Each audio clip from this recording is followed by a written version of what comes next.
incredible, challenging, confusing times that we live in, where we have access to so much information. We can access knowledge simply by putting things straight into a search engine. But yet we live on an Earth which is revolving around the sun at approximately speeds of 30 kilometers per second. That's like 19 miles per second, 67,000 miles per hour. Phenomenal speeds, phenomenal perspectives. But yet on our Earth, it's argued that we're beginning to outpopulate our resources, that we're overpopulating the Earth. And with it, there's these struggles and strivings and conflict. But yet, the Earth is an incredible, beautiful resource.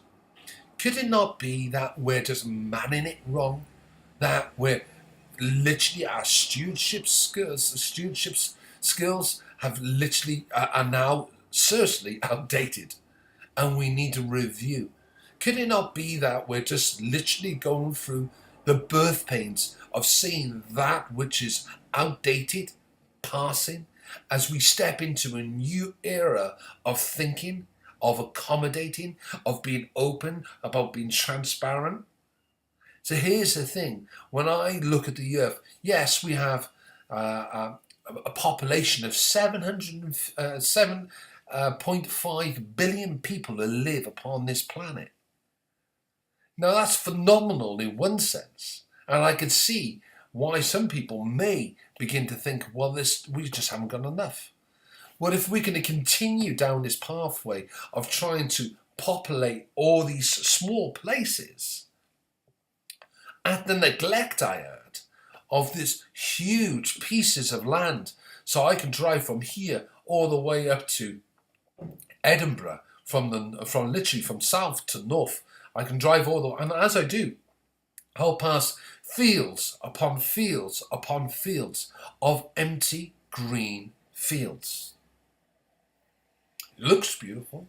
There's a few hedges around it, but literally at one point it was described that a squirrel would have been able to pass the same distance from Cardiff all the way to Edinburgh without putting a paw on the floor because it was so thick in forest. But what we've done is cut it right back, and we've seemed to have done that right across the world's resources. We've cut it right back. So what we're seeing, what we're experiencing is the Earth beginning to ache. It needs to be replenished. It needs investment. And one of the things that I think could be a key to that end is to allow people to build upon the land that they own. Literally, in other words, if I was to go out and buy an acre of land, I'm not allowed to build a dwelling upon it. Now let's get this right. We say the Earth is overpopulated, or do we mean cities? Because the Earth isn't overpopulated. In fact, there's vast amounts of areas that are not populated at all. In fact, they're just allowing them to dry up. So when we look at Europe, say, and look at Spain, it's slowly but surely becoming a desert. Each year seems to be getting hotter and hotter. And what I'm suggesting that it's part of the solution towards replenishing the Earth, and not only that, accommodating more people, is allow people to build upon land that they own. Allow them to build dwellings. Because with dwellings, with a house, with a home, when you have a home, if you have what I would call an envelope garden at the back end of your house, then you probably will lay down a lawn, or you may grow some trees, and you may put some plants in the corner, and literally what you are doing is investing into the earth itself. You open up that onto a grander scale, say you had an acre of land, then there's a good chance the majority of people will begin to use that land and begin to grow things and begin to grow trees, perhaps flowers, or even vegetables.